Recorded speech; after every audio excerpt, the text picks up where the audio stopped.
մենք ուշադրություն չդարձրինք մեկ այլ կարևոր խնդրի։ Խոսքը վերաբերում է քաղաքացիների 15 միլիոն դրամ պարտավորությանը,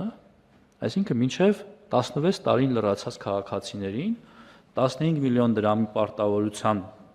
պարտավորություն մտցնելը ինչ է սա նշանակում։ Նախկինում հնարավորություն ունեցող բազմաթիվ քաղաքացիներ, իսկ այդ թիվը հազարների մասին է, ես ազգային անվտանգության նկատառումներից ելնելով կոնկրետ թվեր չեմ նշի, բայց այսօր Հայաստանում շատ ծնողներ իրենց երեխաներին զրկում են Հայաստանի քաղաքացիությունից,